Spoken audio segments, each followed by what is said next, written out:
자, 앞에서 우리가 실기에 대한 거 한번 쭉 해봤는데, 우리 시험 문제에서 실기 파트만 1호는 빼고요. 연구 문제로 해서 어떻게 나오는지 순서대로 한번 문제를 또 풀어보도록 하겠습니다. 여러분 교재는 307페이지가 되겠네요. 전산회계 1구. 자, 보시게 되면 여러분 프로그램에서 회사를 선택할 때 여기 보시게 되면 영구전자 그래서 5290번이 이제 회사 코드 번호예요. 선택할 때 5290번 선택하시면 된다는 얘기죠.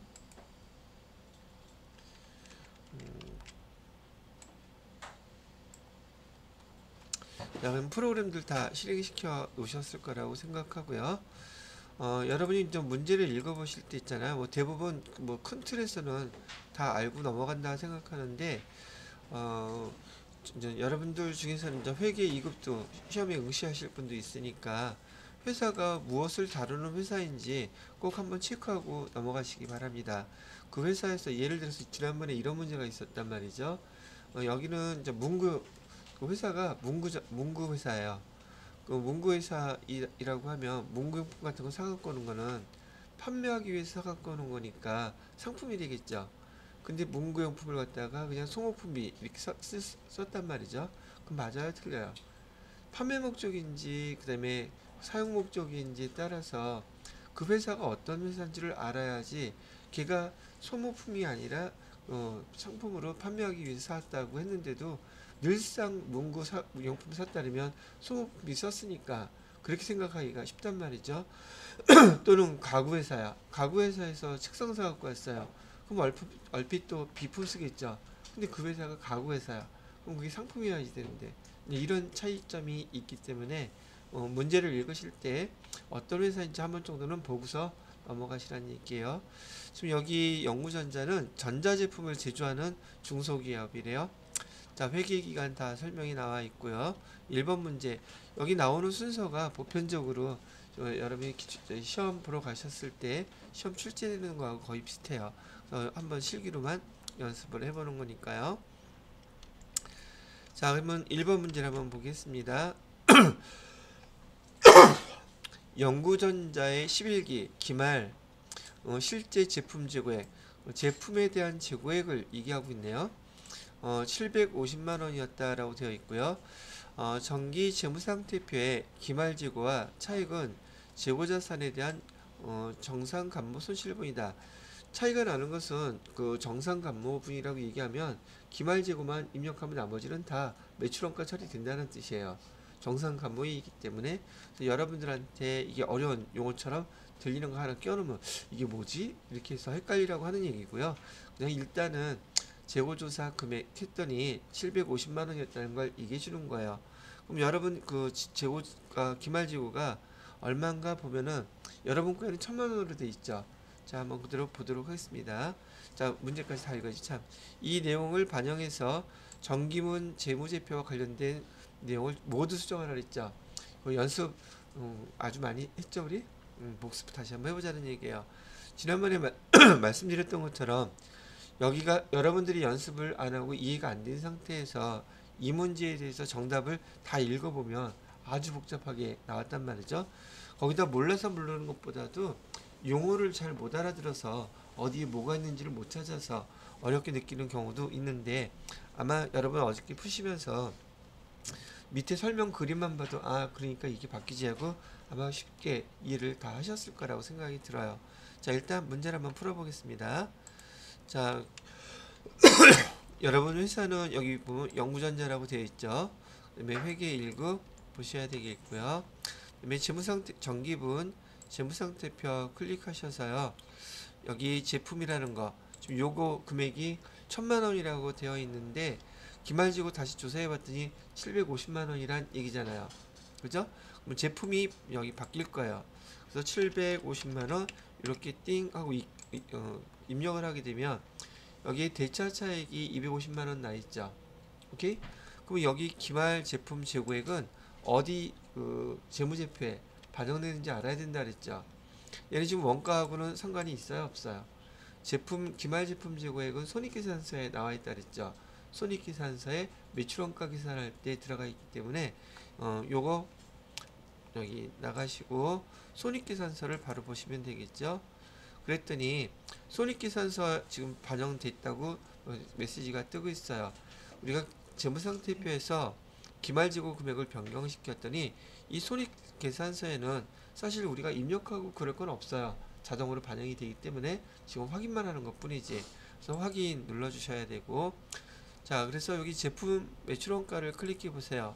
우리가 지금 수정했던 기말 제품 재고에 여기 수정이 된 걸로 딱 나타나 있죠. 그럼 매출원가가 바뀌었으니 당연히 여기 당기순이익도 바뀌었겠죠. 자, 이 당기순이익 어디로 간다 그랬어요? 잉여금 처분계산서로 가라 그랬었죠. 이 당기순이익을 맞추기 위해서 여러분이 잉여금 처분계산서 클릭해 보시게 되면 여기 잉여금 처분계산서에 당기순이익과 지금 손익계산서의 당기순이익이 일치돼야 된다 그랬었어요. 일치시키는 방법은 요 위에 보시게 되면 여기 불러오기라고 되어 있는 거 있잖아요. FU 불러오기를 갖다가 클릭하시게 되면은 이렇게 당기순이익 불러올까요? 수정이 됐으니까 당연히 새 걸로 불러와야겠죠. 이해하면은 여기 1억 2,500으로 딱 바뀌었어요. 그리고 이 결과 여기가 지금 바뀌었다는 것은 당기순이익하고 정기월 미처분 이잉여금하고 여기 더해진 금액이 바로 여기 미처분 이익잉여금이기 때문에 요 미처분 이익잉여금하고 또 뭐하고 일치시켜야 되는지를 알아야 된다 그랬어요. 이 미처분 이익잉여금하고 여기 재무상태표에 2월 이익잉여금하고 일치돼야 된다 그랬었죠. 여기 재무상태표에 2월 이익잉여금 여기 미처분 이익잉여금이라는 계정이 재무상태표에서는 똑같은 금액인데 재무상태표에서는 2월 이익잉여금이라는 용어로 사용된다 그랬었죠. 그래서 재무상태표로 가셔가지고 여기 그 금액을 161, 157 이 금액으로 맞춰주시면 돼요. 그래서 다시 재무상태표로 가서 여기 금액이 다르죠? 161, 157 그 금액을 그대로 띵 하고 입력하게 되면 대차 차익이 딱 없어졌단 말이죠. 사실상 여러분이 지난 시간에 연습 많이 해보고서 이렇게 바꾸는 거 대차 차익을 없애는 것은 한 뭐 15초, 20초면 됐죠. 근데 지난번에 왜 이렇게 오래 걸렸어요? 그러니까 그러니까 똑같은 사람이었는데 왜 그때는 그렇게 오래 걸렸고 지금은 왜 이렇게 금방 해요? 사람이 이해를 한다는 것들이 많은 효율성을 나타낸다고 얘기할 수도 있다는 거죠. 어떤 면에서 그런 생각도 들어요. 우리가 지금 사는 세상에서 내가 이해력이 높다면은 효율적으로 뭔가 처리할 것들이 상당히 많을 수 있겠다는 생각이 많이 들더라고요. 자, 그래서 첫 번째 문제 해결을 했는데 다들 크게 이슈 없이 다들 잘 받아들이신 것 같아요. 자, 그러면은 전 요거 내려놓고 다시 여기 내용들을 보시게 되면은 여기 1번 문제는 이렇게 여러분이 입안 제대로 되어 있다면 15초, 20초면은 충분히 다 풀고도 남을 수 있는 첫 번째 문제였어요. 점수 배점이 4점이었습니다. 자, 그 다음에 두 번째 문제를 볼게요. 두 번째 문제는 정기말 거래처별 채권 채무에 대한 거래처와 오류 금액을 다음과 같이 수정하시려고 되는데 거래처별 초기월이잖아요. 거래처별 초기월 잘못되어 있는 거 문제에서 주어진 대로 바꿔달라는 얘기예요. 외상매출금은 용산테크로 되어 있는 걸 청계천테크로 바꿔주시고요. 금액은 2,540만원을 2,450만원으로 수정해주세요. 여기 금액을 알려준 거예요. 그대로 수정하면 되겠죠. 자, 그러면 이것도 마찬가지로 여기는 입력했으니까 나가고요. 거래처별 초기 2월 클릭하셔가지고요. 외상매출금 외상매출금이라고 되어 있나? 용산테크라고 되어 있는 거 용산테크가 아니라죠. 얘는 청계천테크래요. F2 눌러서 청계천테크 이것도 보면 참 신기할 거라고 해야 되나? 여러분이 조회할 때 청계라고 해갖고 또 성격 급한 사람이 있어. 그럼 줘야 되는 거 그냥 누르면 또 거래처 틀리겠죠. 청계자 들어간 게 두 개인데, 그죠? 청계천 테크 확인하시고 금액은 2,450만원으로 해달래요. 2,450만원으로 바꿔주고요. 두 번째 미래 컴퓨터가 아니라 다음 컴퓨터예요. 미래 컴퓨터가 아니라 다음 컴퓨터라고 했으니까 다음 컴퓨터로 해주시고 금액은 3,150만 원으로 이렇게 바꿔주세요. 그러면 밑에 차익딱 없어졌죠. 이렇게 수정을 해주라는 얘기였었어요. 자, 두 번째는 뭐였었어요? 외상매입금. 외상매입금 클릭하셔가지고 여기 지금 태평 반도체라고 되어 있는데 얘를 대서 반도체로 바꿔달래요. 얘를 대서 반도체 금액은 4천만 원이래요. 자, 이렇게 하면 또 밑에 차익도 없어졌죠. 그래서 두 번째 문제는 여러분들한테 이렇게 거래처별 초기 2월에 대해서 거래처와 금액이 잘못 입력되어 있는 것을 그대로 이렇게 반영해서 입력해 주시면 됩니다 라고 하는 문제였었어요. 자, 그 다음에 세 번째 문제를 보니까 거래처 등록을 해달라네요. 근데 거래처를 갖다가 여기 뭘로 등록해달래요? 매출 유형으로 입력하라고 나와 있죠. 그러면 요 주어진 자료만 그대로 여러분이 따라서 입력해 주시면 돼요. 시험 문제에서는 주어진 자료만 다 입력하면 되니까 그 이외의 거는 별도로 신경 쓰실 필요는 없어요. 자, 그럼 거래처 등록 메뉴에 한번 입력해 보도록 할게요. 자, 여기도 끝났으니까 요건 나가고요. 자, 거래처 등록 클릭하셔서 요 맨 밑에다 입력하시면 됩니다. 주어진 코드 번호는 1002라고 되어 있고요. 거래처는 주 JJ 주 아이고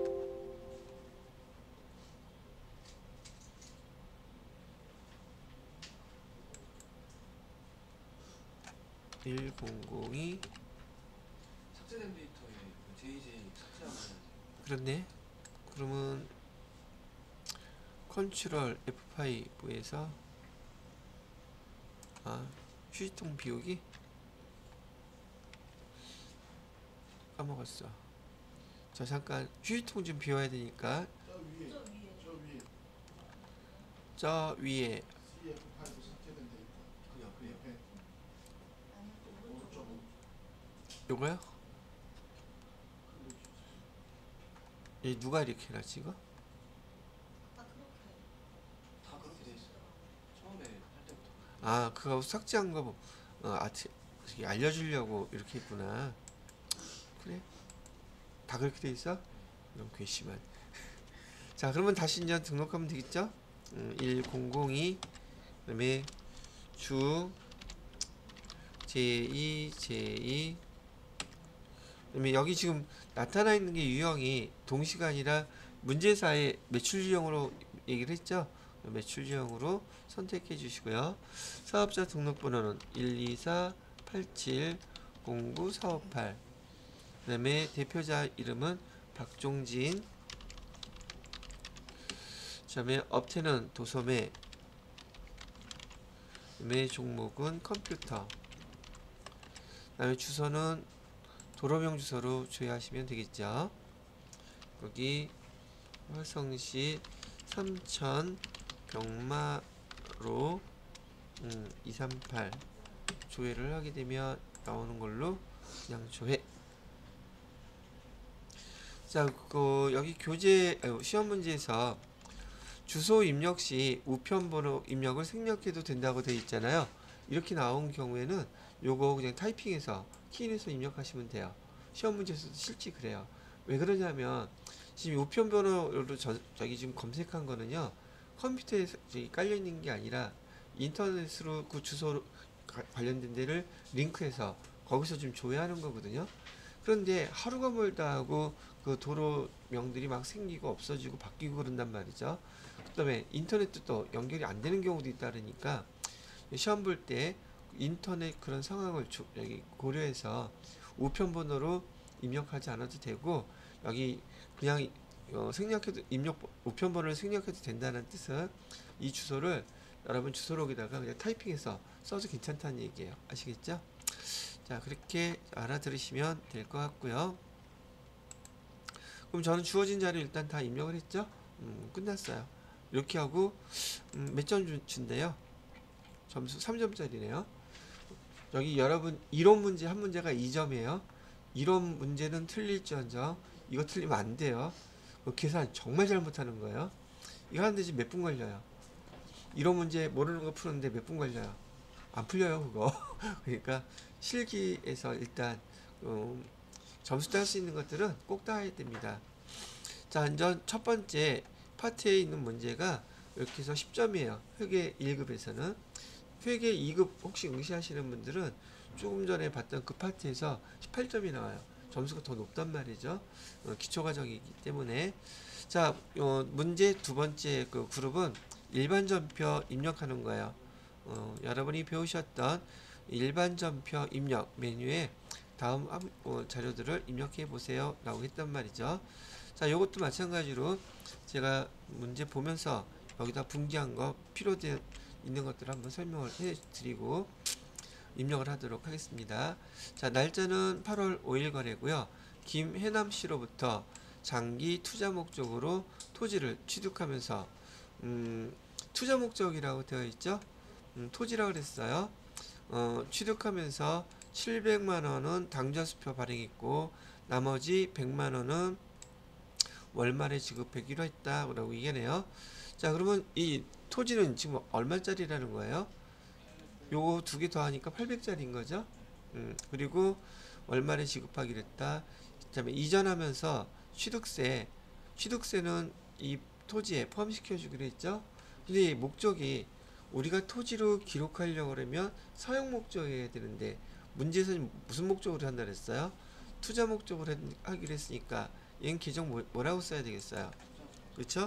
차변에 투자 부동산이라고 쓰고 투자 부동산이라 할지라도 토지를 사면서 부대비용 발생하면 포함시키는 건 똑같아요.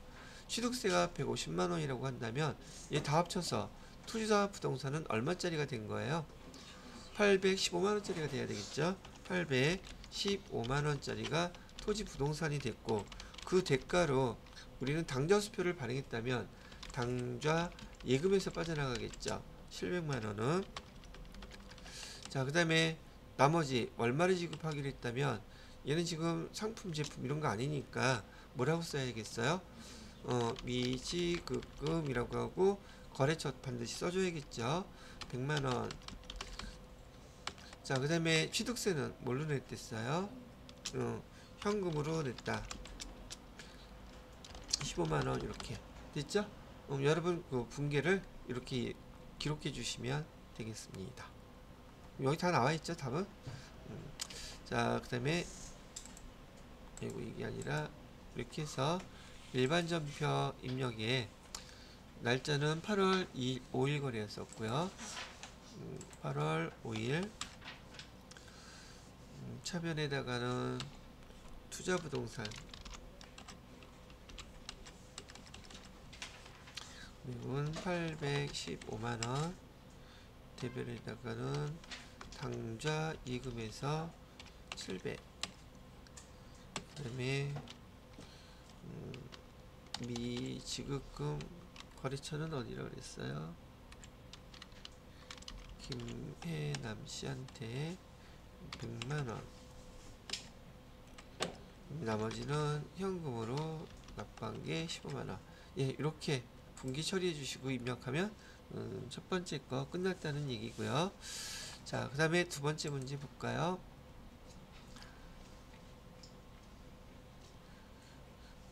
(8월 14일) 거래했고요. 성일 기업에 대한 외상매출금 270만원과 외상매입금 380만원을 상계 처리하고 나머지 잔액은 당좌수표를 발행해서 지급했다. 자, 이게 이제 여러분들한테 우리 재무회계 배울 때요.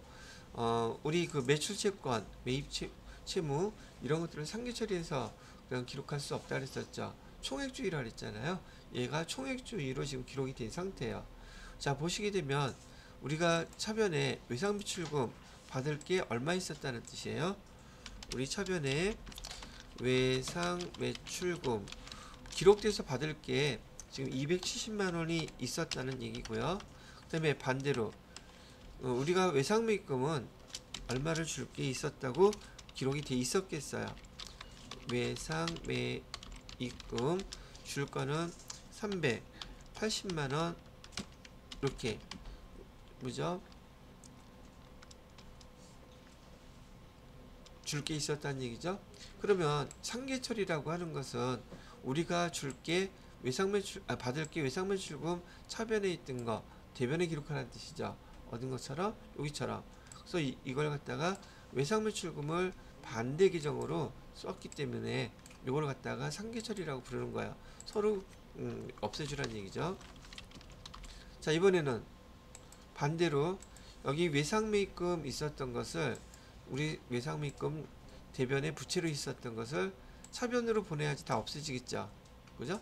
차변으로 이렇게 보내놓으니까 외상매입금 갚는 걸로 이렇게 돼 있단 말이죠. 그러면 차익이 생기잖아요. 얼마 차익이 생겨요? 우리가 받을 거보다 우리가 줄 게 더 많으니까 그 차이를 갖다가 수표를 발행해서 당정수표에서 110만원 줬다는 얘기죠. 이렇게 분기 처리해주고 여기에는 반드시 뭐 들어가야 돼요? 매출채권, 매입채무, 거래처 반드시 입력하셔야 되죠. 그래서 이렇게 입력해서 마무리해 주시면 된다는 얘기예요. 자, 그러면 외상매출금 상계 처리한 거 8월 14일자로 저도 입력을 해볼게요. 8월 14일자로 차변에다가 외상매입금 회사는 성일 기업이라고 되어 있고요. 금액은 380만원 갚아야 돼요. 그 다음에 대변에다가는 외상매출금 우리가 받을 거 270만원 있었고 나머지 금액에 대해서 당좌예금에서 110만원 보내줬다고 이렇게 기록해 주시면 된다는 얘기예요. 자, 그 다음에 8월 26일에서 또 이슈가 될 만한 게 뭐가 있을까 보자고요. 8월 26일 구글에 수출한 제품 외상매출금이 보통예금 계좌에서 원화로 환전되어서 입금되었다고 하네요. 자, 그러면 우선 선적일자가 6월 25일이었는데 우리가 원화로 계산할 때는 우리가 그 수출한 달러에다가 원화 금액을 갖다가 선적일 날에 환율을 곱해주라고 말씀을 드렸었죠. 선적일 환율이 얼마였어요? 1200원이었다고 나오네요.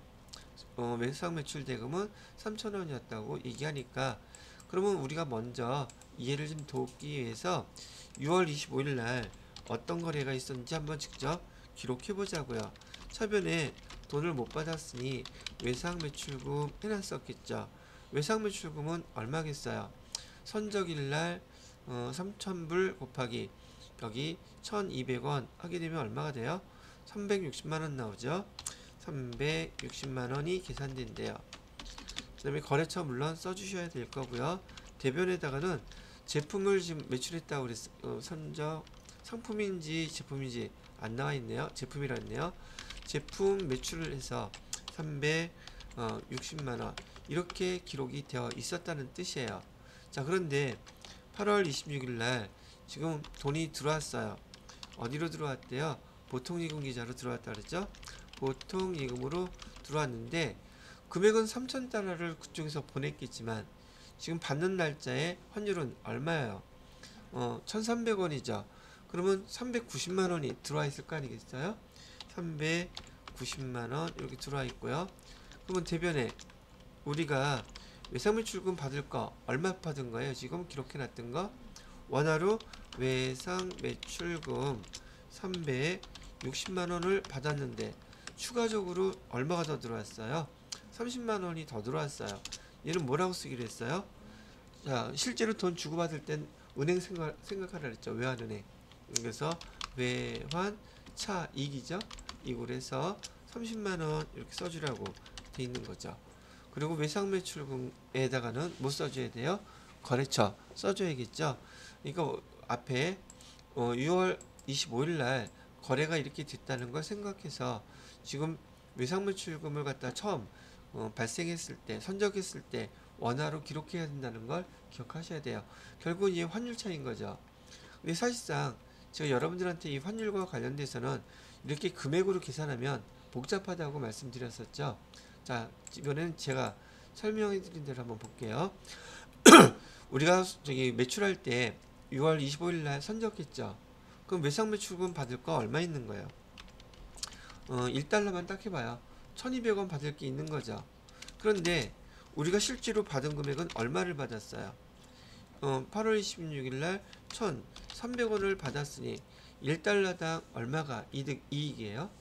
환율 때문에 100원이 이익이죠. 그럼 100원 곱하기 여기 3,000달러 하면 30만원 금방 나오잖아요. 그리고 얘가 외환 차익이다.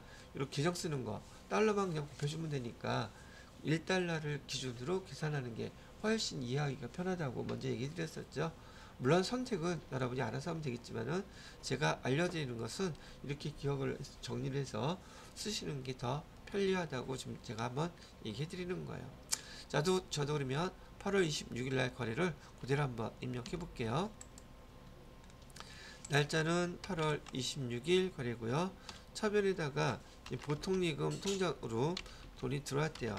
보통예금으로 390만원 들어왔다는 얘기고요. 그 다음에 대변에는 외상매출금 거래처는 구글이라고 그랬죠.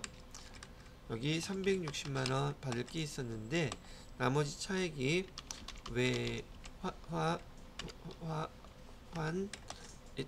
차 이구로 해서 나머지 30만원 이렇게 해주시면 끝난다는 얘기죠.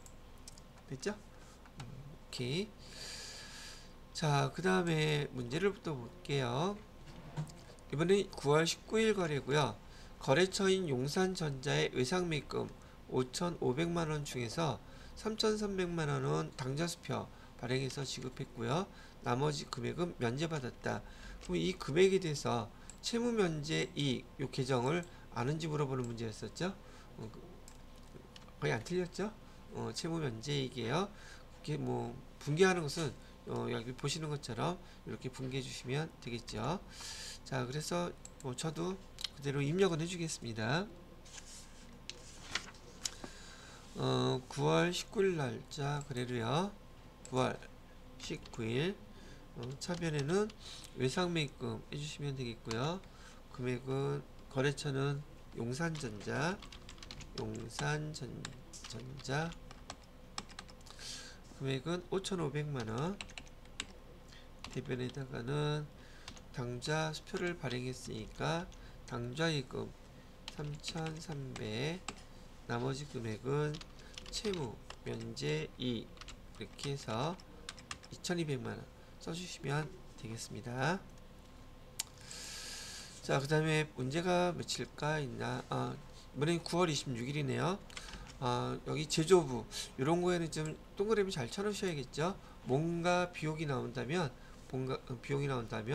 얘는 500번대 비용으로 처리하셔야 되니까요. 신상용 대리 6년 근속을 했다는데 퇴직금으로 900만원이 지금 생겼나봐요. 그 다음에 소득세, 지방소득세 여기 합쳐서 23만 1,000원 원천징수했다. 이렇게 퇴직금 지급할 때 원천징수하면 계정 뭐라고 쓰기를 배웠죠? 예수금 알겠죠? 그 다음에 나머지 차액은 전액 보통예금 계좌에서 이체했다고 하네요. 그런데 퇴직 직전에 퇴직급여 충당부채 전액이 전혀 없다네요. 그럼 이 퇴직급여 처리해야 되겠죠. 다 충당금이 부채가 없으니까, 충당부채가 없으니까. 그럼 우리 배웠던 대로 차변에다가는 그냥 비용 처리해야 되니까 퇴직급여 이렇게 처리하면 되죠. 근데 이 사람 이게 퇴직급여는 비용 계정이잖아요. 500번이에요 800번이에요 제조부라고 했으니까 500번 이렇게 제라고 써야 되고 금액은 얼마? 900만원 이렇게 쓰면 되겠죠. 그죠?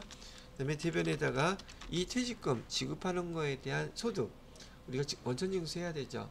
그래서 원천징수한 것은 예수금이라고 23만 1,000원 이렇게 쓰면 되겠고 나머지 차액을 갖다가 보통예금에서 이체했다고 하니 보통예금에서 이체한 금액 876만 9천원 이렇게 쓰면 되겠죠. 여기 밑에 나와 있는 거 그대로 쓰시면 돼요. 자, 저도 이것도 9월 26일 날짜로 입력을 해 볼게요. 9월 26일 차변에 퇴직급여 써주시고요. 500번대로 금액은 900만원 대변에다가는 예수금 써주시고 23만 1,000원 그 다음에 나머지 금액이 보통예금 통장에서 나갔다고 그랬죠.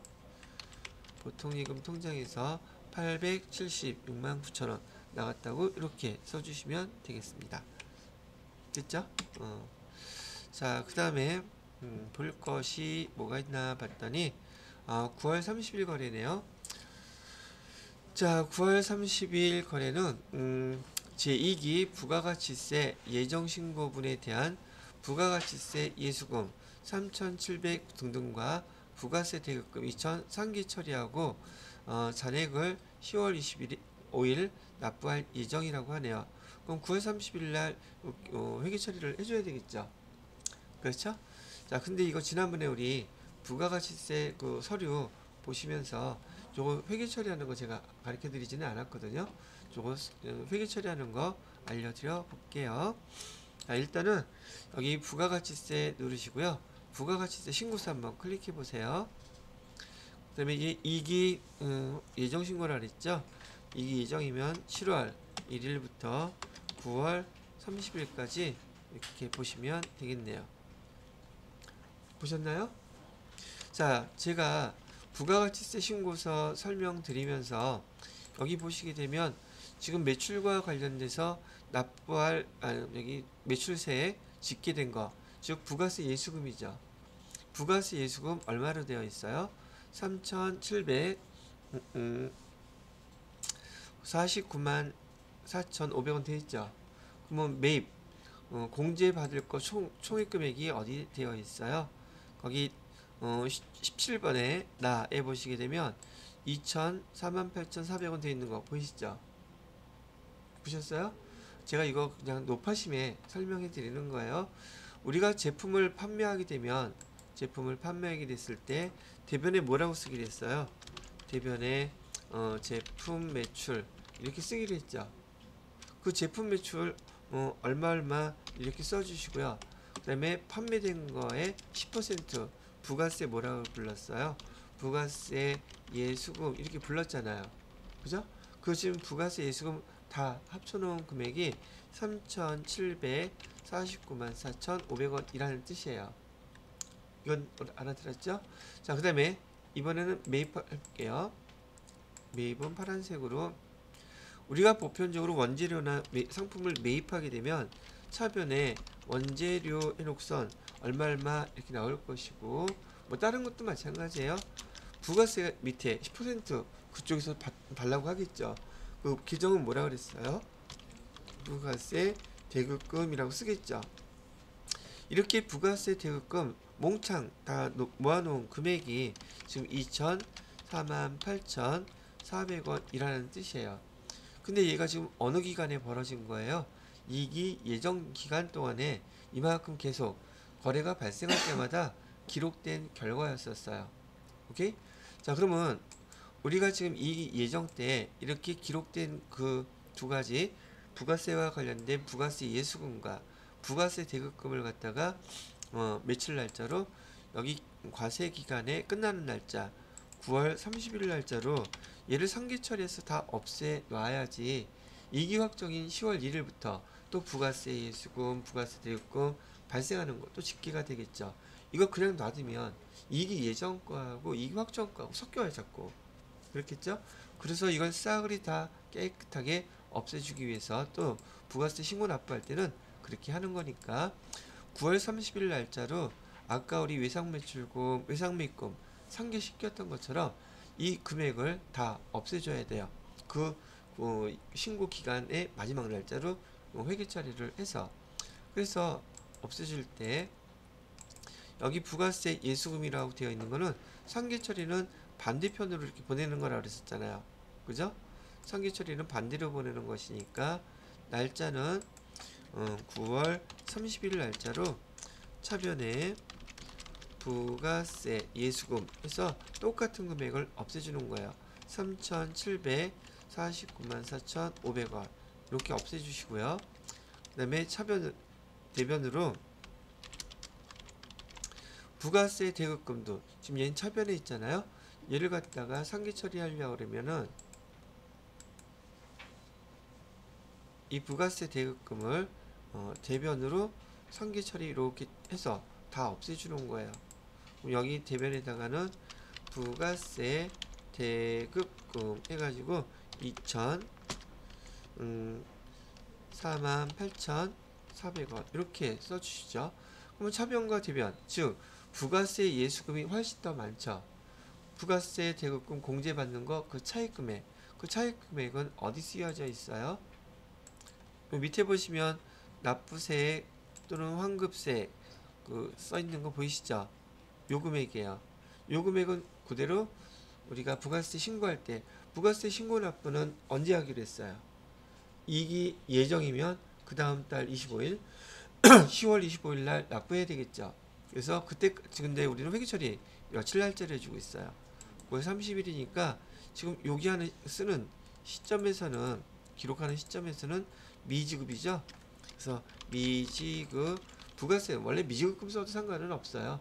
근데 세금이니까 구분을 좀 하기 위해서 미지급 세금이라는 기종으로 여기 납부해야 될 그 금액 1,744만 6,100원 이렇게 쓰면 된다는 얘기예요. 간혹 가다가 이 미지급 세금 거래처 입력하라고 문제가 나와요.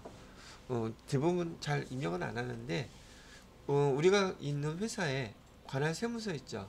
그 세무서가 당연히 거래처겠죠.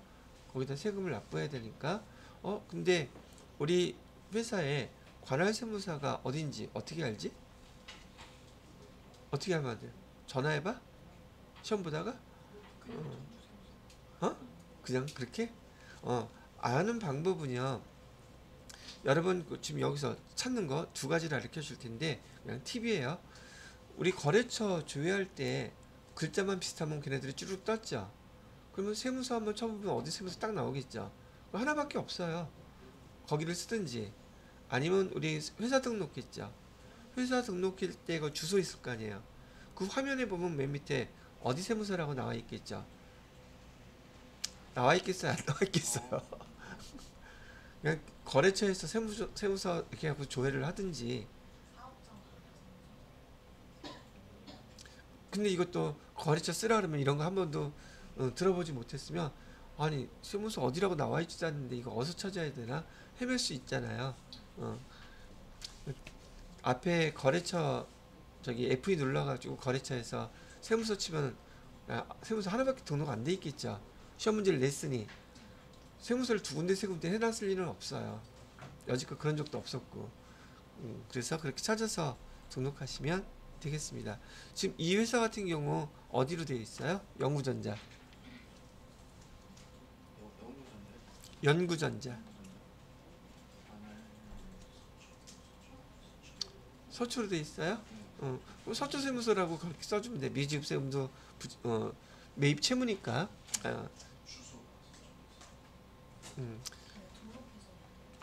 아니 21번에 사업자 관할 세무서 써있는데 214만 주소로 보면 안 되고 21번. 거기 말고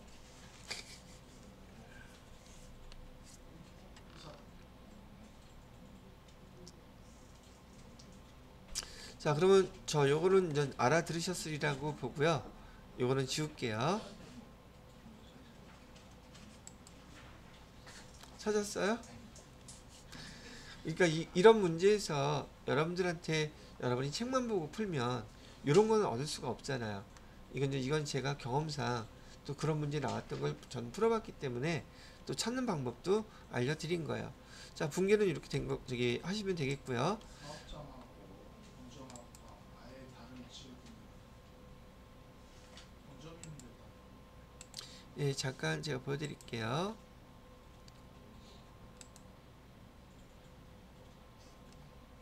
지금 우리 회사 등록할 때 우리 회사가 영구전자로 되어 있죠. 자, 영구전자 한번 보세요. 지금 여기 사업자가 우리 지금 본점으로 되어 있어요. 그죠?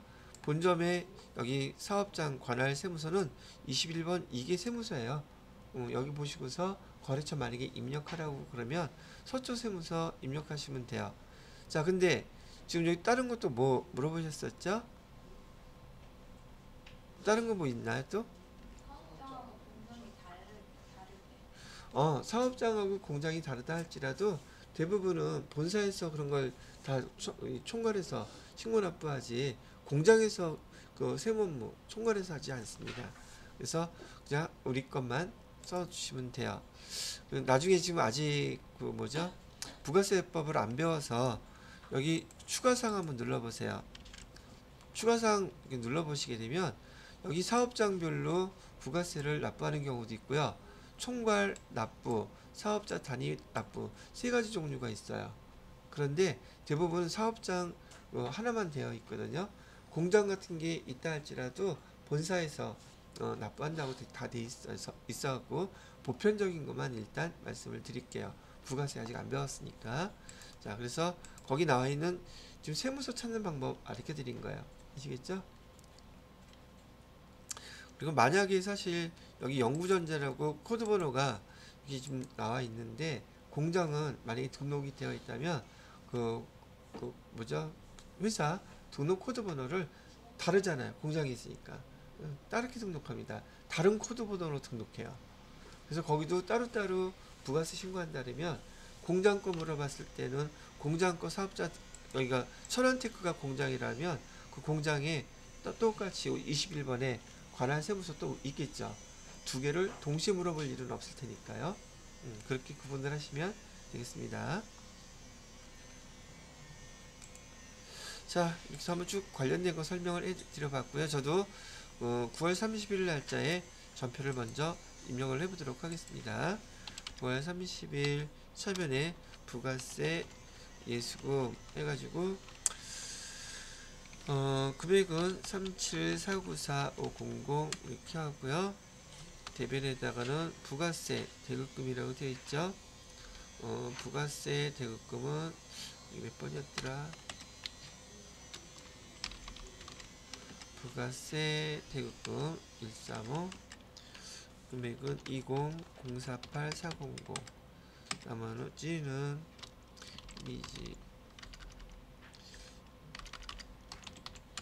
미지급 세금 17 이렇게 하게 되면 분기는 마무리가 됐습니다. 자, 여기까지가 6가지 문제가 나왔네요. 6가지 문제가 여러분 일반 전표 입력에서 부가가치세와 관련이 없는 항목들을 입력했는데 요 맨 마지막 거 부가가치세 신고서 납부 회계 처리하는 거는 부가세와 관련이 있기는 하죠. 근데 증빙서류는 없어요. 그래서 별도로 증빙서류를 입력하는 것이 아니라 부가가치세 신고서를 보고 직접 요거 이렇게 회계 처리하는 거다 직접 보여드린 거예요. 여러분이 여기 분기하는 거 연습하셨을 때는 그냥 계정만 보고서 연습하셨을 거 아니에요. 근데 여러분이 회사에서 부가가치세 신고를 하게 되면 부가가치세 신고서에 나와 있는 그 금액을 보고 회계 처리를 해야지 이런 식으로 뭐 부가세 예수금은 얼마고 부가세 대급금은 얼마고 이렇게 알려주진 않는단 말이에요. 그래서 실제 실무에서 벌어지는 상황으로 부가가치세 신고서 보니까 금액 똑같이 나와 있었죠. 그렇죠? 그렇게 배워야 되지 않을까 한 거예요. 자, 그 다음에 이번엔 거래처 세 번째 파트의 문제는 메인 매출 전표 입력 문제 입력하세요 되어 있네요. 메인 매출 전표 입력시 유의사항 써져 있는 이 내용이 여러분이 시험 보러 가시잖아요. 시험지에 다 이렇게 써져 있어요. 미리 한번 읽어 놔 놓으시면 가서 시험 보실 때도 신경 쓰고 읽을 필요는 없겠죠. 자, 이제 진행하면서 여러분들한테 또 하나 주의사항. 메인 매출 전표 입력할 때에는 반드시 증빙 서류를 보고 그거에 맞는 부가세 유형 선택하셔야 돼요.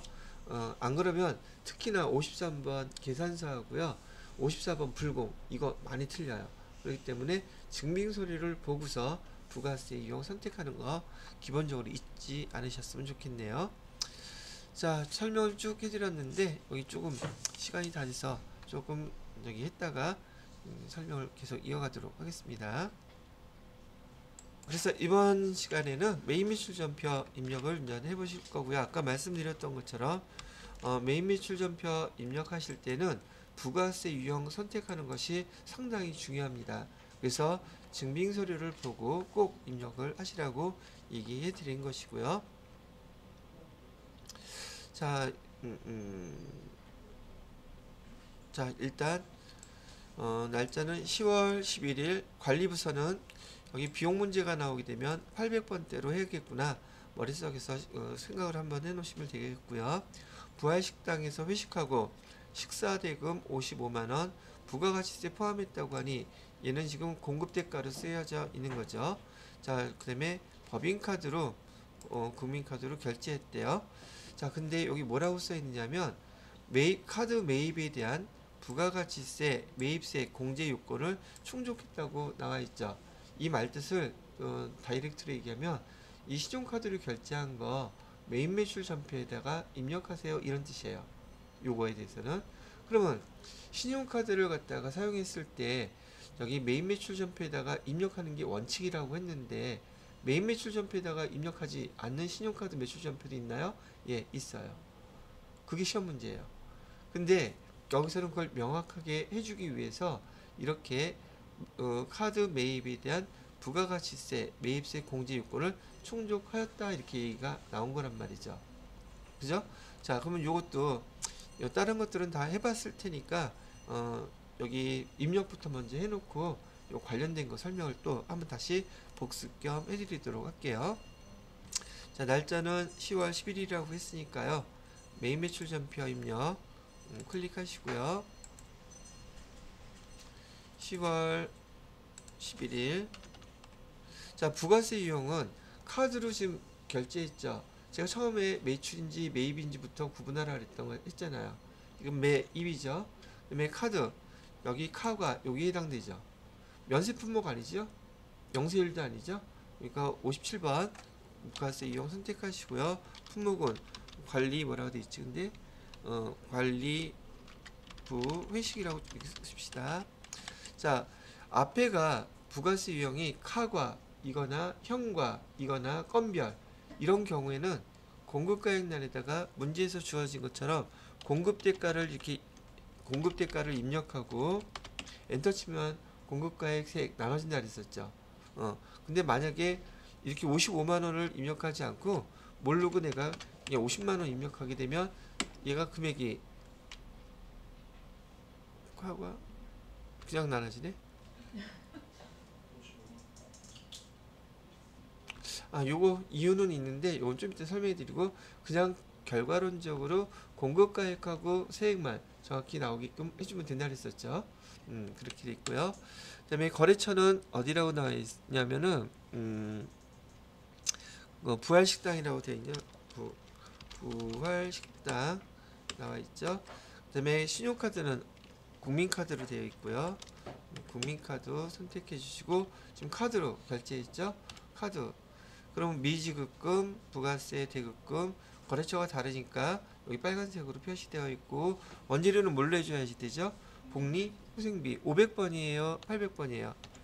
800번 복리후생비 이렇게 처리해 주시면 이 첫 번째 문제는 끝났어요. 자, 근데 조금 전에 말씀드렸던 문제에서 카드 매입에 대한 부가가치세 매입세 공제 요건을 충족했다 그러는데 얘가 신용카드 매출 전표하고요 현금 영수증은 이런 멘트가 자주 나와요. 즉 매입 매출 전표에서 입력해도 됩니다 이런 뜻이에요. 자, 그런데 매입 매출 전표에다가 입력하면 안 되는 신용카드 매출 전표와 현금 영수증은 어떤 것들이 있느냐면 여기 제가 해놓은 게 좀 있을까 모르겠다.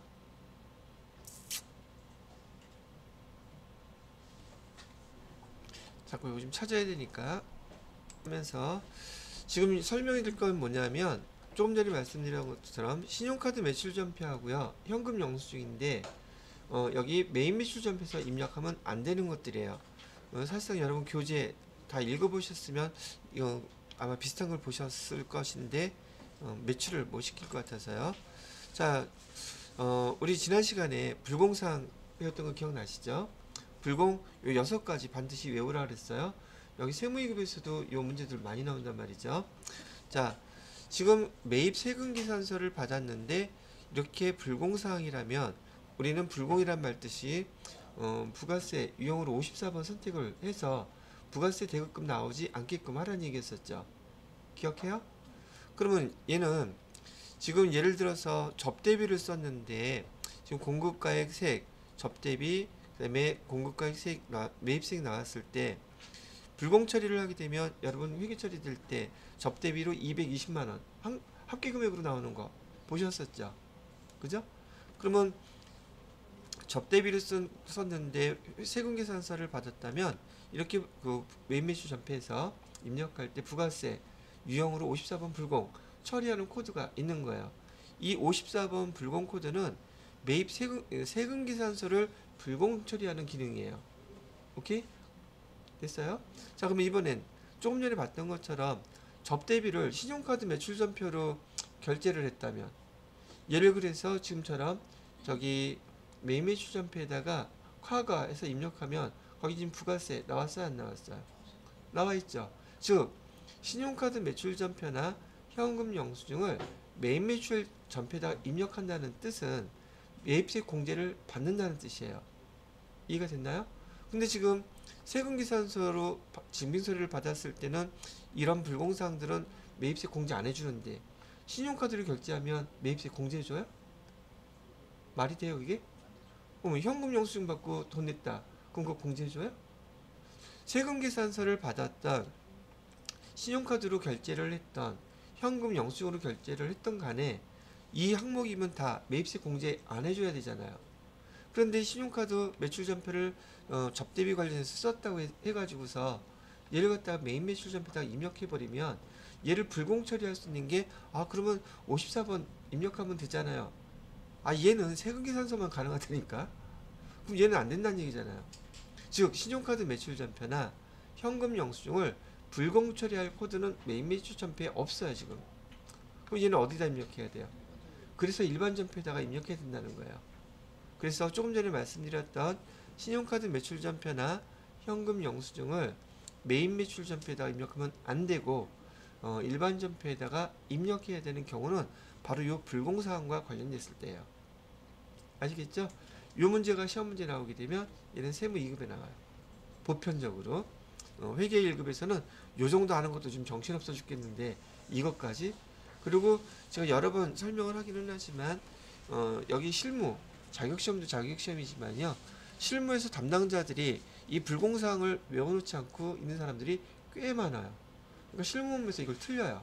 매입세 공제 받으면 안 되는데 공제 신청하고 부가세 신고한단 말이죠.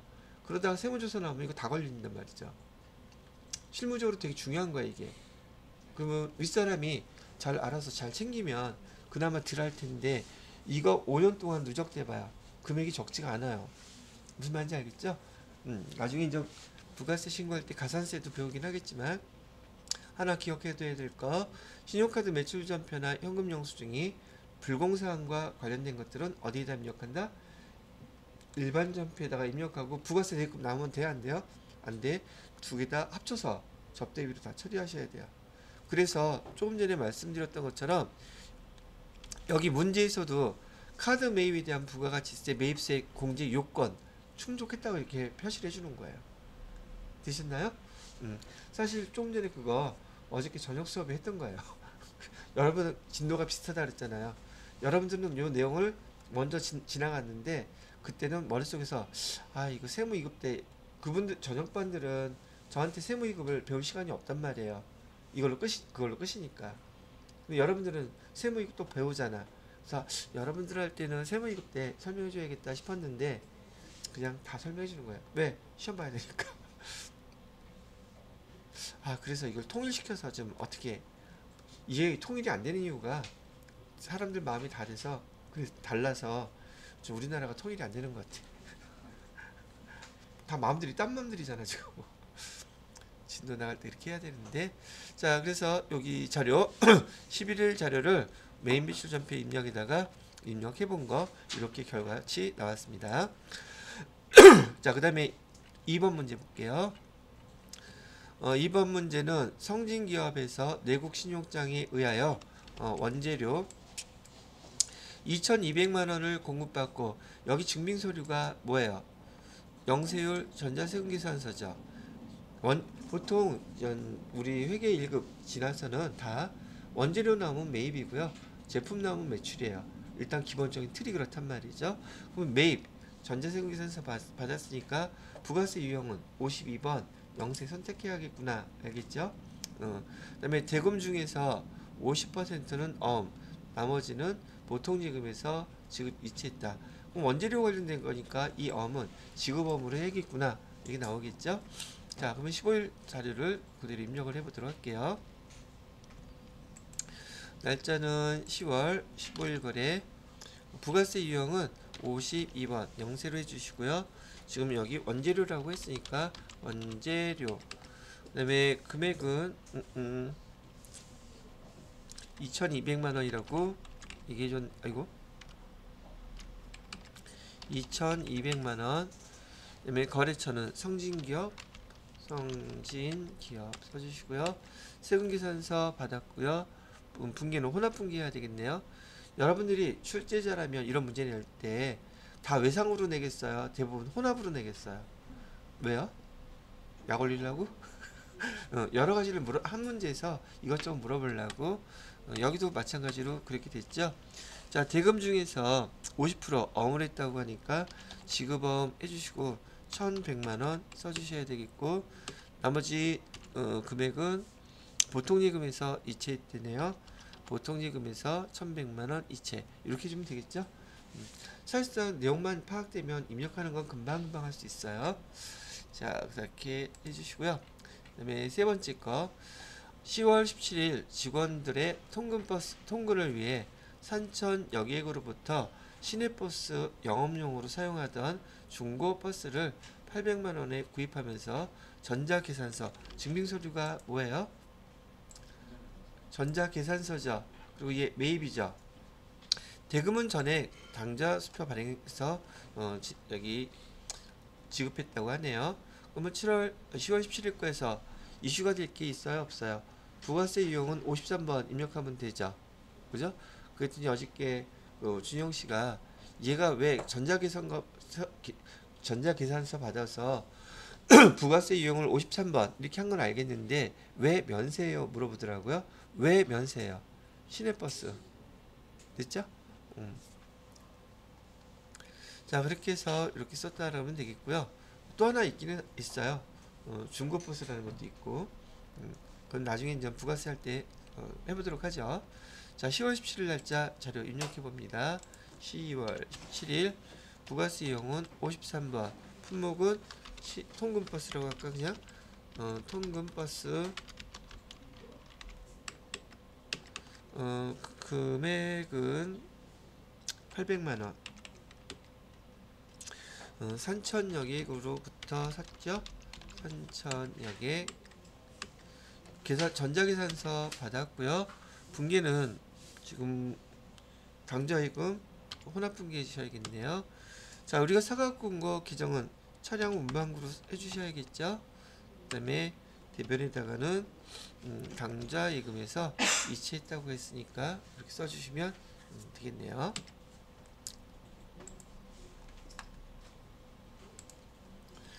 자, 그 다음 문제는 뭘까요? 자, 10월 20일 거래고요. 회사 영업부에서 사용하고 있는 5인승, 여기도 꼭 CC를 표시하고 있죠.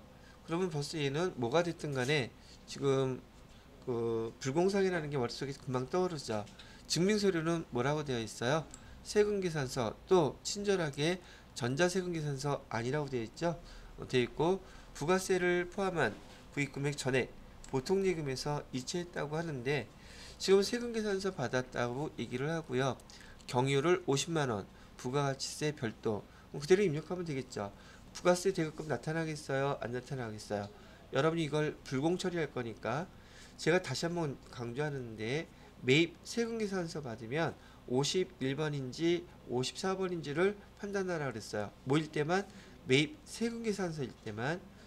그래서 우선 여기 불공이라는 건 아셨으니까 이 자료를 10월 20일자로 저도 입력을 해볼게요. 부가세 이용은 불공. 내용은 뭐 때문에 불공이었었나? 거래 내용이 뭔가? 주유, 경유 이렇게 쓰면 될 것 같고요. 공급가액은 50만원, 부가세 5만원, 주유소는 어디였었나 봤더니 동성주유소래요. 동성주유소. 세금계산서 전자에다가 여 표시하면 안되죠. 종이니까. 분계 넘어가기 전에 여기 불공제 사유가 3번이죠. 해주시고 분계는 돈을 뭘로 줬대요? 3번 보통예금으로 이체했다고 하니까 원재료 하지 말고 얘는 뭐로 써야 되겠어요? 차량 유지비 500번 800번 차량 유지비 써주시고요. 그다음에 대변에다가는 보통예금에서 이체했다고 했으니까 이렇게 써주면 되는데, 자 원래 공급가액 다시 한번 보는 거예요. 공급가액 세 이렇게 나뉘어져 있으면 지금 매입일 때는 보편 얘가 원재료로 많이 표시되죠. 근데 원재료가 아니니까 차량 유지비로 바꿔줬어요. 부가세 대금 있어요 없어요? 불공 처리했기 때문에 부가세 대금도 여기 한꺼번에 포함되어 있죠. 이렇게 처리하는 것이다. 아시라고 다시 한번 말씀을 드렸습니다. 자, 그 다음에 문제가 11월 16일 거래네요.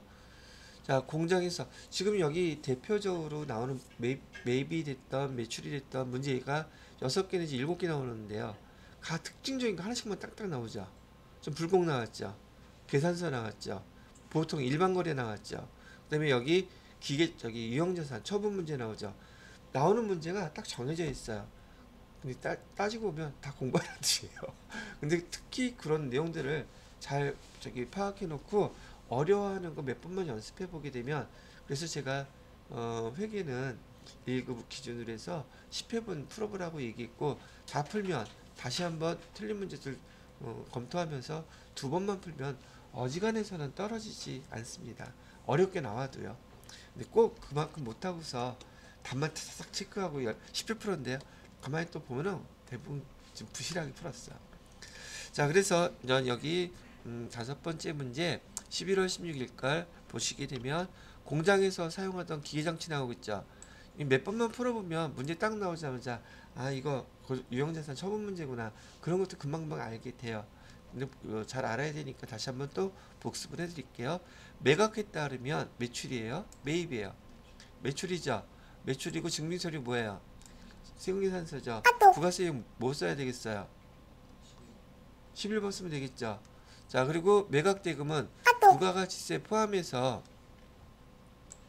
여기 부가가치세 포함해서 지금 취득 어디 갔어? 220만 원에 지금 우리가 파는 거잖아요. 그 공급가액은 얼마예요? 그냥 200만 원인 거 금방 알겠죠. 부가세는 20만 원. 그래서 여기 보통예금으로 수취해왔다고 되어 있어요. 있죠? 자, 그럼 이거에 대해서 취득원가는 300만 원. 그다음에 감가상각 누계액은 180만 원. 자, 제가 했던 대로 제가 하나씩 정리해드리면서 쓰도록 할게요. 잠깐만. 자, 유형자산 처분할 때 아마 지금 이거 설명만 3번 이상 하는 것 같아. 반드시 요 모양으로 만들어 놓고 회계 처리하라고 말씀드렸어요. 여기 세무 2급에도 빠지지 않고 나와요, 거의. 그래서 기계장치 취득원가 얼마예요? 취득원가 여기 300만원 이렇게 써주셔야 되고요. 그 다음에 감가상각 누계액은 얼마로 나와 있어요? 180만원. 그러면 우리 회사에서 여기 기계장치에 대한 장부가액 얼마로 지금 평가하고 있는 거예요? 120만원짜리라고 지금 우리가 추정을 하고 있는 거죠. 근데 얘를 지금 얼마에 팔리고 있어요? 판매하는 거 220만원이라고 하면 안 된다고요. 부가세는 우리 거 아니니까 일단 유형자산 처분이익인지 유형자산 처분 손실인지를 계산하려면 그러면 공급가액만 따지셔야 돼요. 이게 우리 거니까 우리가 받을 거잖아요. 200만원 하게 되면 지금 80만원이 우리가 추정했던 기계장치의 가격보다 더 많이 받은 거죠. 그래서 이 80만원이 뭐에 해당된다는 거예요? 나중에 회계 처리할 때 이 80만원이 반드시 유형자산 처분 이익으로 계정이 딱 들어가야지 돼요. 이게 금액이 안 나오면 잘못됐으면 틀린 거예요. 자, 이렇게 먼저 파악해 놓으시고요. 자, 여러분들 회계 처리했을 때 어떤 순서로 처리하라 그랬어요? 지금 기계장치는 우리가 파는 거잖아요. 유형자산인데 팔면 대변에 기계장치라고 이렇게 쓰셔야겠죠. 취득원가. 그러면 여기 감가상각 누계액은 기계장치를 갖다가 비용화 시킨 거니까 얘를 갖다가 누계 해놨던 거, 대변에 써놨던 거 차변으로 다 없애야 되겠죠.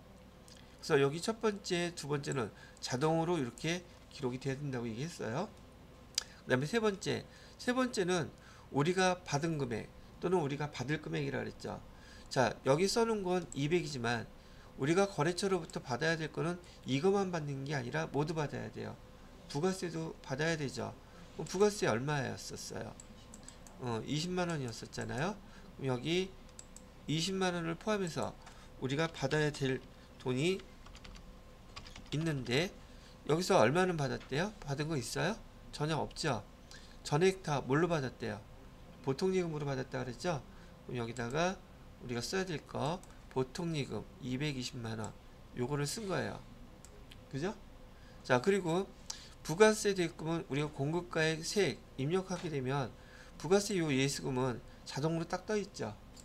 그리고 그냥 기록할 거 다 끝났으니까 차변의 합계 금액과 대변의 합계 금액을 비교해 보면 대변에 딱 얼마 차이 나요? 80만 원 차이 나죠. 이 80만 원 차이 나는 게 우리가 미리 계산해 놨던 이하고 일치하면은 제가 회계 처리 잘 됐구나 이렇게 볼 수 있다 그랬던 거죠. 오케이? 항상 똑같이 이렇게 해 놓으셔야지 돼요. 안 그러면 이거 10중 8구 틀립니다. 문제.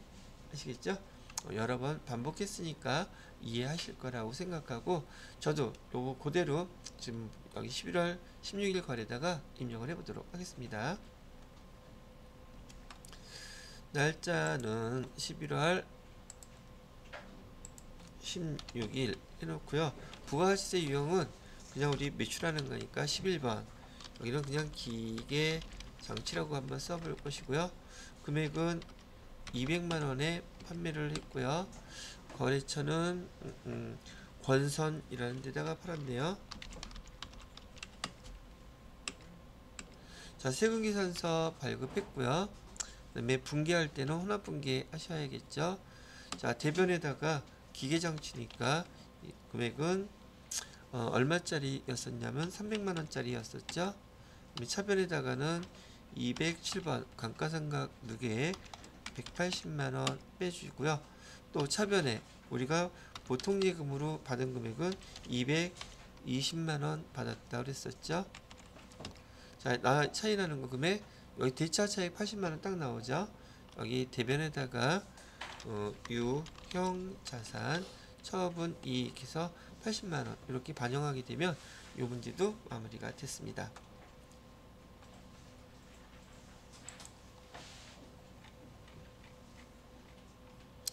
자, 여기 매매출 전표 입력의 마지막 문제네요.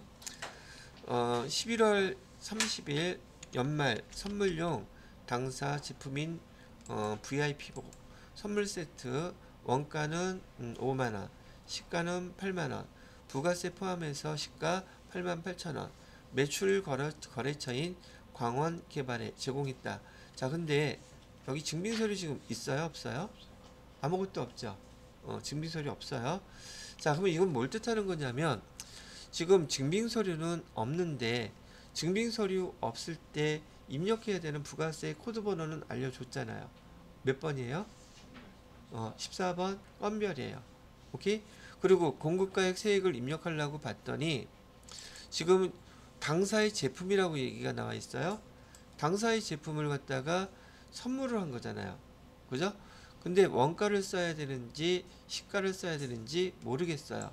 근데 이거는 여러분이 다음 주에 부가가치세라는 걸 배우시게 되면 우리 간주 공급이라는 걸 배울 거예요. 간주 공급의 말뜻은 뭐냐면 이렇게 거래처에다가 우리 제품을 줬는데 이게 판매한 거예요. 그냥 준 거예요. 그냥 준 거죠. 그런데 우리가 부가가치세 부과되는 거에 재화가 우리 부가가치세 때 재화다 용역이다 그 말 해드렸죠. 재화나 용역이 공급되면 그 공급가액에 10% 부가가치세를 부과하라는 게 부가가치세법이거든요. 그러면 우리 회사의 그 제품은 지금 재화예요? 아니에요. 우리 회사 제품이라 그랬잖아. 재화가 대표적으로 우리 회사의 상품이나 제품을 그냥 재화라고 보면 돼요.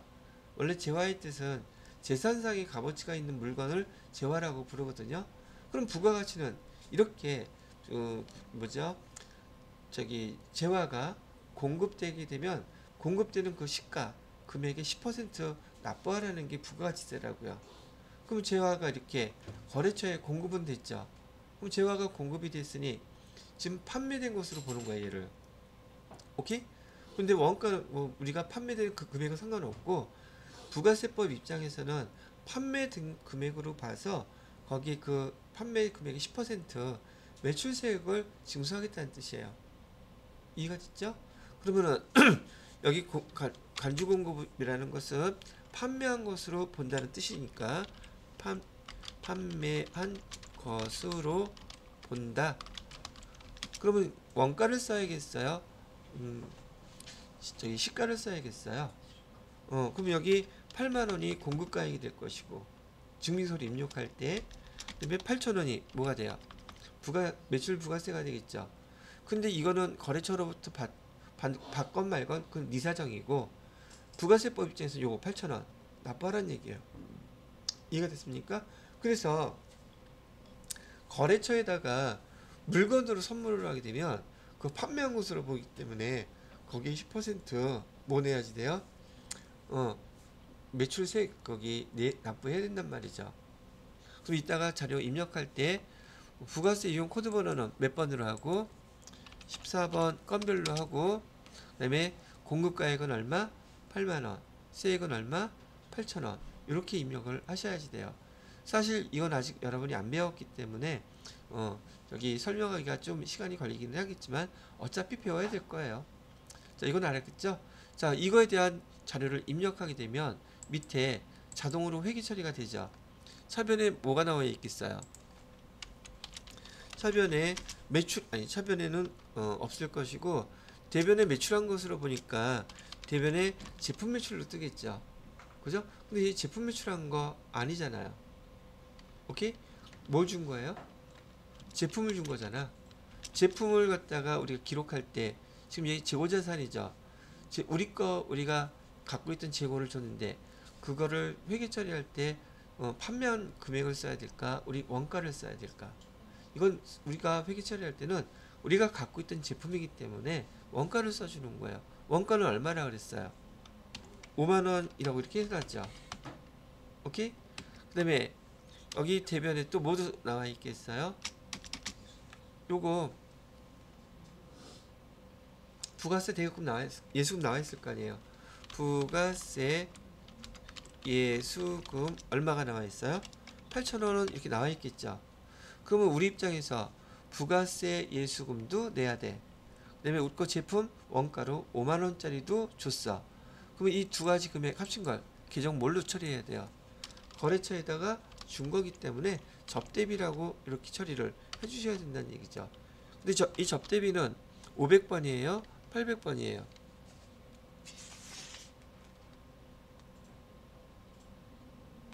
매출거래처라 그랬죠. 800번이네요. 판 이렇게 해서 두 개 합친 금액 5만 8천원을 접대비로 이렇게 처리해줘야 된다는 얘기죠. 오케이? 보통 요 간주공급에 대한 시험 문제는 보편적으로 세무 2급에서 많이 출제가 돼요. 회계 1급에서는 잘 출제가 되지는 않거든요. 그렇다고 해서 교재에서 설명 안 했느냐? 교재에 있어요. 그래서 교재에 있는 걸 주로 세무 2급에서 출제는 하는데 그거 지금 알아둔다고 해서 나쁠 거 없죠? 왜 이렇게 자세히 설명해요? 아니 세무 2급 시험 본다며. 그럼 지금 나올 건 다 해야 될 거 아니에요. 지금 현재로서 제 설명은 회계 1급, 세무 2급 구분이 없어요. 나와 있으면 다 설명합니다. 아시겠죠? 누구 때문에? 아니 몰라. 누구 때문에 해야지 돼 다. 자, 그래서 간주공급은 이따가 다음 주에 부가세 배울 때 다시 설명해 드릴 것이고요. 간주공급의 뜻이 뭐다? 판매한 것으로 본다. 이거 중요한 말이에요. 그러니까 원가를 기록해야 되겠다. 시가를 기록해야 되겠다. 시가를 기록해야 된다.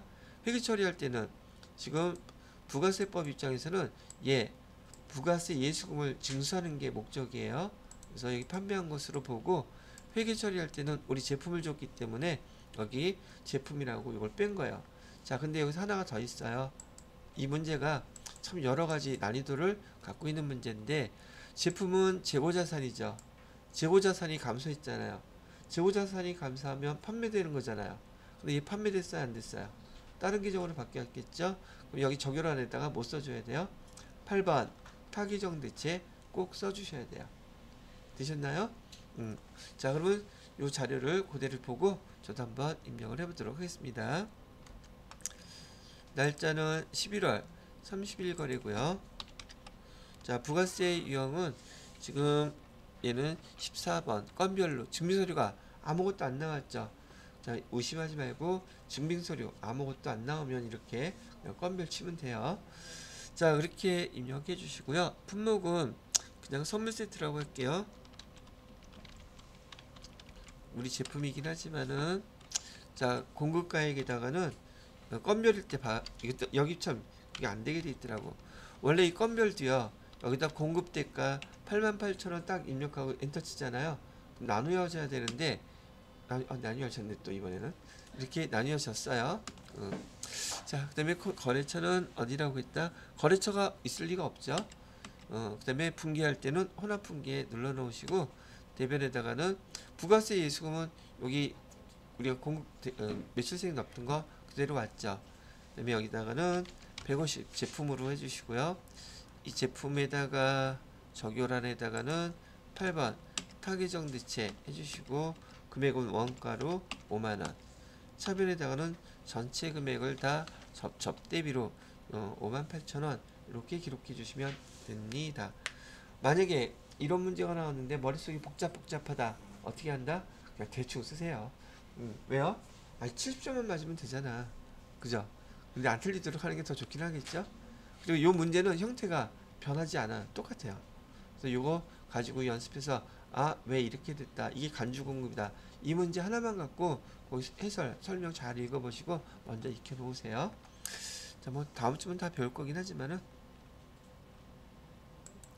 자, 그렇게 넘어가면은 지금 여러분이 문제 풀어본 거에 일반 전표 입력 문제가 보니까 6문제, 그다음에 메인 매출 전표 입력 문제 6문제죠.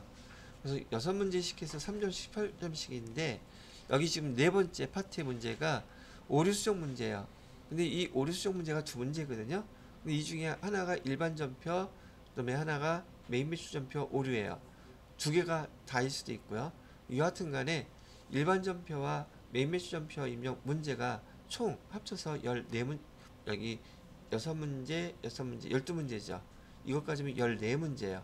3점 하게 되면 점수가 42점이 된단 말이죠. 70점 중에서.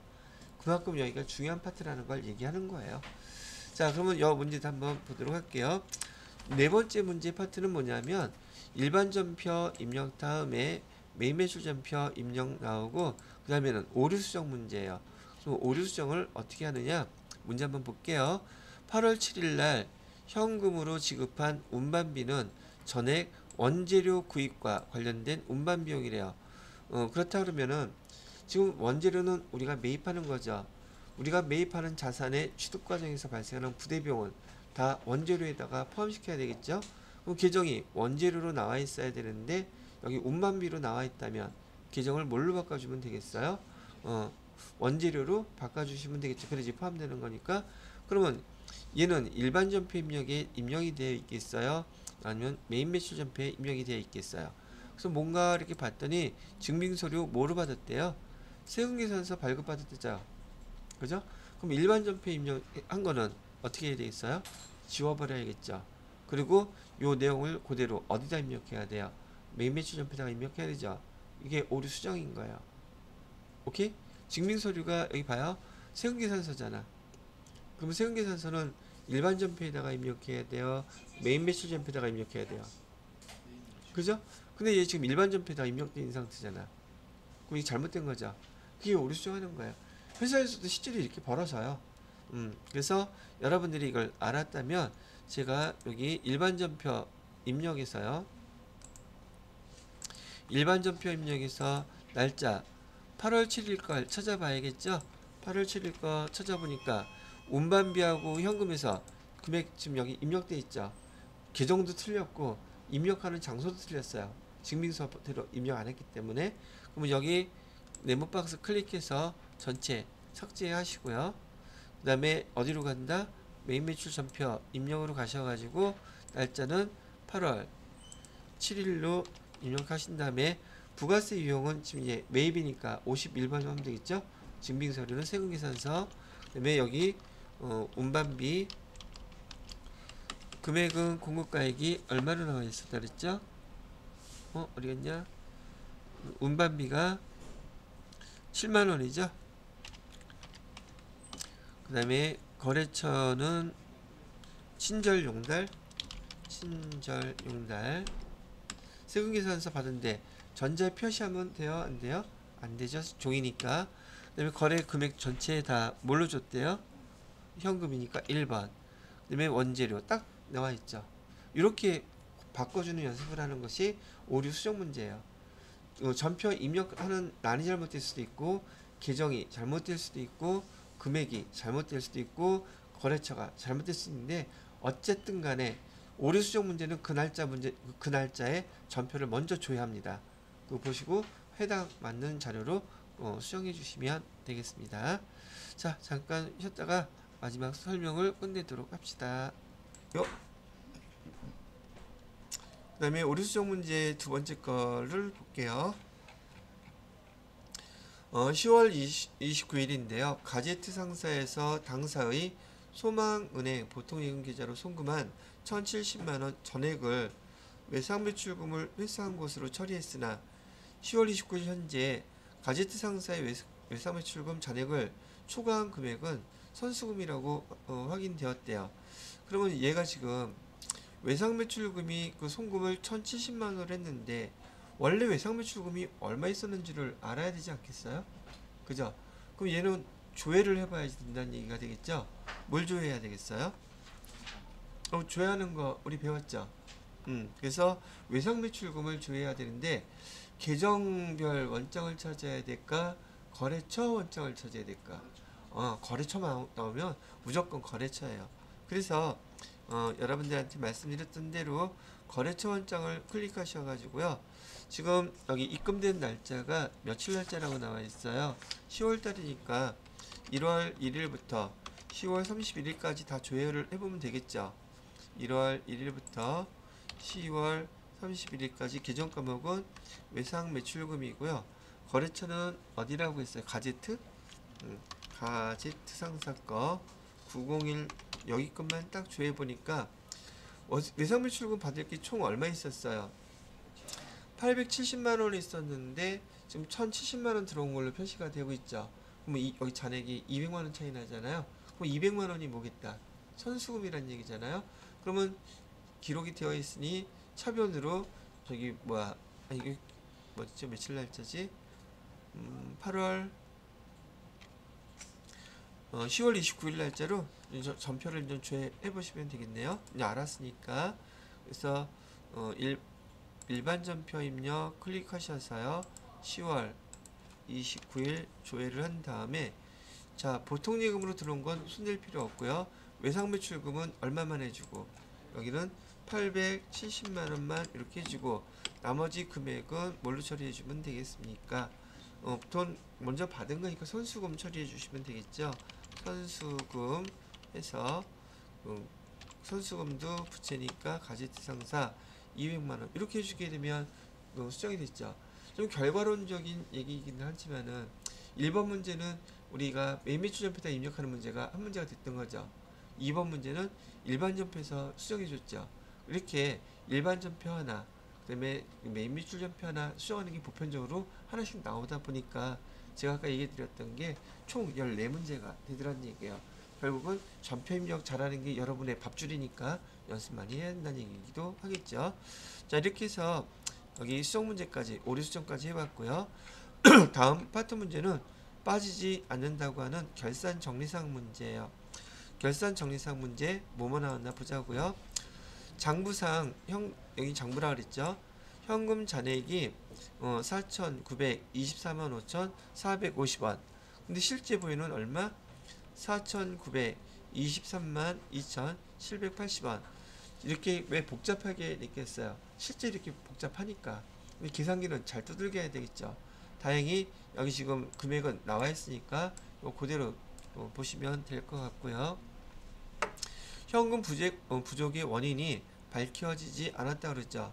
영업의 비용 중 적자랑 계정 과목 회계 처리하세요 그랬는데 지금 이렇게 현금 차이 나는 게 기중에 차이가 나는 거예요. 지금 12월 31일 현재 차이가 난 거예요. 기중에 했다는 얘기 전혀 없죠. 그럼 이거 결산할 때 12월 31일 현재 차이가 난 거니까 지금 현금이 실제가 많아요, 적어요? 적죠. 그럼 나머지 차이 나는 금액은 쓴 거로 쓰기로 했었죠. 대변에 현금 쓰고 나머지 금액은 현금 가부족 쓸 틈이 없어요. 그러니까 바로 잡손실 처리해야 된다는 얘기. 그래서 여러분 여기 일반 전표 입력에서 여기 날짜는 12월 31일 날짜로 차변에 잡손실 바로 처리합니다. 잡손실 금액은 12,670원. 그다음에 대변에다가는 현금. 뭐 출금으로 처리해도 상관은 없겠네요. 그죠? 대변이 다 전체가 현금이니까. 자, 그 다음에 두 번째 전기말 큰빛 은행으로부터 차입한 장기 차입금 중에서 500만원 12월 2023년 1월 20일 만기가 도래하고 이를 상환할 계획이다. 지금 장기 차입금 얘기가 나오게 되면 장기 차입금 문제가 나오게 되면 12월 30일 결산일 기준으로 해서 1년 이내에 갚으면 장기 차입금은 지금 어떻게 하라 그랬어요?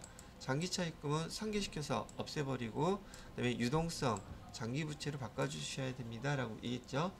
기준 날짜가 며칠 날짜라고요?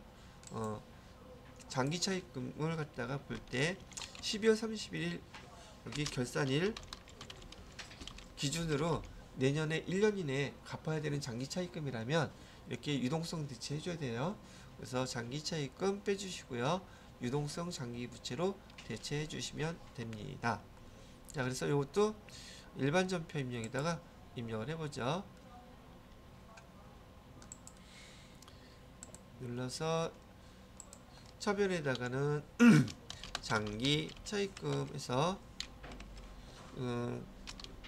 거래처는 한빛은행. 한빛은행 맞나? 큰빛이야? 큰빛은행. 금액은 500만원. 그다음에 대변에다가는 유동성 장기부채. 유동성 장기부채에도 거래처 꼭 입력하라 그랬었죠. 큰빛은행 500만원 이렇게 입력해 주시게 되면 두 번째 결산 정리사항 문제도 마무리가 됐고요. 자, 그 다음에 세 번째 외상매출금과 받으럼 및 미수금에 대하여 다음 금액을 대손충당금으로 추가 설정하시오 라고 되어 있어요. 회사는 미수금에 대한 대손상각비는 영업의 비용으로 처리한다 라고 되어 있죠. 여기 기타의 대손상각비 얘기하는 거예요. 자, 그럼 요것도 여기 전체 화면에서 결산자료 입력 클릭하시고요. 1월부터 12월까지 조회를 하시면 되겠죠. 자, 그런 다음에 대손충당금은 여기 대손상각이라고 되어 있는데 눌러보라 그랬죠. 띵 누르니까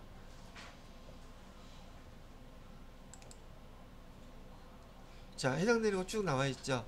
자, 매출 채권도 매출 채권에 대한 대손 충당금 설정에 여기 나와 있고요. 그다음에 여기 단기 대여금부터 미수금, 선급금에 대한 충당금도 여기 나와 있죠. 그다음에 계정도 여기 나와 있는 거 보이시죠? 그죠? 어떻게만 하면 돼요? 그냥 결산 반영만 누르면 되고 여러분이 해야 할 일은 일단 어디에 들어가 있는지 금액들 찾아보세요. 그 위치를 잘 알고 계셔야 돼요. 만약에 여러분이 문제에서 대손상각을 눌렀는데 아무런 것도 없으면 열리지가 않으면 여러분이 그 금액 계산해서 그 자리에다가 그 숫자를 입력해 주셔야 돼요. 아시겠죠? 그래서 여기 대손상각 이렇게 눌러서 반영이 다 되어 있다면 편리한 것이겠지만 아니라 그러면 여러분이 직접 그 자리 찾아가서 해당되는 매출채권, 기타 채권에다가 대손충당금 계산한 거 입력해 주셔야 된다는 거를 얘기해 드린 거예요. 자, 그렇게 됐고, 자, 그러면 우리가 결산할 때 자동결산, 수동결산 따로따로 해주기로 했었죠. 그죠?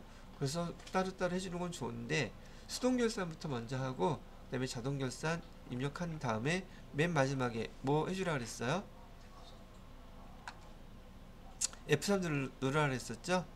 여기 화면에서 입력된 계정에다가 여기 전표 추가 눌러 주셔야 되죠? 입력한 거 F3 눌러서 전표 추가. 예.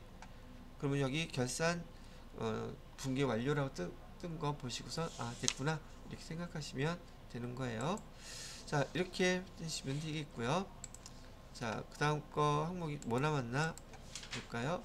아 이제 조회 문제네요. 조회 문제는 여기 9점 나와 있는데 세 문제예요. 부가가치세와 관련된 거 두 문제, 결산 재무제표나 결산 문제 한 문제 이렇게 나오든지 부가가치세와 관련된 거 하나, 재무제표 관련된 거 두 개 이렇게 나올 수도 있어요. 자, 첫 번째 문제를 보시게 되면 이거 부가가치세 문제네요. 부가가치세에서 1기 과세기간 1기 확정 기간이네요. 금강상사로부터 전자세금 계산서 발급받은 거래 공급가액을 물어보고 있어요. 그러면 우리 세금계산서 학계표 조회해 보셔야 되겠죠. 세금계산서에 대한 질문이니까. 그래서 여기 부가가치 누르셔서요. 세금계산서 학계표 1기 확정이니까 4월부터 6월까지 조회를 하시고요. 공급비라 그랬으니까 매출을 봐야겠죠. 어디 갔냐? 매출에서요. 금강상사 어디 있어요? 근데 여기 지금 매출에서 보니까 우리가 매출한 게 아니라 전자세금 계산서를 발급받은 거라 그랬죠? 그럼 매입이네요. 매입에서 금강상사 여기 있죠? 뭐 물어봤어요? 공급가에 600 얼마? 70만원. 요거 답하면 되겠네. 그러니까 여기 조회 문제에서 이거 틀리면 저기 회계 1급 자격증 낼 게 아니구나 이렇게 생각하셔야지 돼요. 이걸 틀리면. 자, 두 번째 문제 볼게요. 두 번째 문제는 1기 최종 또 영세율 물어보고 있어요. 지금 조회한 거에서 영세율 세금계산서 발급금액 매출이죠. 어디 있어요? 여기 부가가치세 신고서를 조회를 하셔야겠죠. 부가가치세 신고서 조회하셔서 4월 1일부터 6월 30일 조회하시고 영세율 세금계산서 발급한 거라 그랬어요. 영세율 여기 있죠. 그 중에서 세금계산서 발급분은 요 위에 거 요거죠. 그럼 3,845만원 이렇게 답하시면 되는 거예요. 자 마지막 문제네요.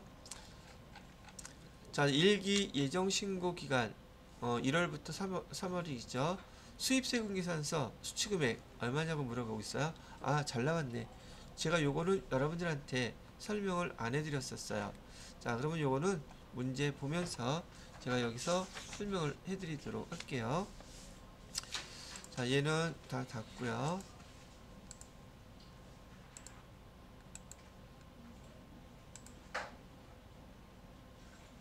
자 전체 화면 회계관리를 보세요. 자 지난번에 우리가 연습할 때요. 장부관리에서 거래처원장 중요하다고 했던 거 기억나시죠? 그 다음에 계정별원장도 많이 쓴다고 얘기해 드렸죠. 그 다음에 일계표 월계표 아주 시험 출제 잘 된다고 얘기해 드렸고, 총계정원장은 월별 비교 할 때 총계정원장 누르셔서 조회하시면 돼요. 그랬단 말이에요. 그런데 그 바로 밑에 보면 여기 매입 매출장이라고 나와 있는 게 있어요. 오케이? 이 매입 매출장은 뭐냐면 여러분이 매입 매출 전표 입력하실 때요. 부가세 유형 11번, 12번, 14번 이런 거 했었죠. 그것대로 종류대로 여기 조회할 수 있는 거예요. 예를 들어서 11번으로 입력한 거를 조회할 수도 있고 51번 입력한 거 조회할 수도 있고 그다음에 54번만 세금계산서로 조회할 수도 있고 그런 부가세 유형별로 조회할 수 있는 기능이 여기 매입 매출장이에요. 오케이? 한번 눌러서 직접 보도록 하겠습니다. 자, 기간은 1월부터 3월 예정신고 기간이라고 했으니까 1월 1일부터 3월 31일까지 조회를 하시고요. 자, 구분은 지금 문제에서 여기 매출이에요? 매입이에요? 매입이죠? 매입을 선택하세요. 그리고 유형 지금 수입세금계산서는 몇 번이라고 되어 있어요? 55번이잖아요. 55번 선택하세요. 그럼 쫙 한 번에 나타나죠. 여기서 뭐 물어봤어요? 공급가액 얼마냐고 물어봤죠? 여기 공급가액 얼마라고 대답하시면 돼요. 1,024만원 이렇게 구분하는 거예요. 해보니까 그것도 별로 어렵지 않죠? 나오면 당연히 맞춰야겠죠? 틀리면 이번 생애가 그건 너무 좀 심한 것 같고 이번 회차가 아니겠구나 이렇게 생각하시라고 얘기해 드린 겁니다. 자, 여기까지 해서 지금 연구 문제에서 문제들이 쭉 출제가 되는데 보니까 나름 그닥 어렵지는 않아 보이시죠? 그죠? 근데 실제는 요거보다 좀 더 쉽게 나올 것 같아요. 물론 어렵게 나올 때도 있기는 해요. 근데 실기는 다 거기라고 보면 돼요. 어려운 거는 아예 어려우니까 거기에 찔찔 매지 말고 다른 거 하시고요. 뭐 우리는 몇 점만 맞으면 되니까 점수가 아니라 우린 자격증만 따면 돼요. 그 자격증 왜 따려고 그래요? 아니 그래야지 원서를 쓸 수가 있으니까. 원서 없는 사람 쓰지 말라면서요. 아니 자격증 없는 사람 쓰지 말라면서요. 우대사항이라고 얘기했지만 그게 우대사항이에요. 필수 조건이에요. 그게 필수란 뜻이에요. 그런 거 등등하게 되면 하니까. 자, 일단 여기까지 해서 여러분 전 회계 1급에 관련된 실기 파트는 다 마무리하는 걸로 하겠습니다.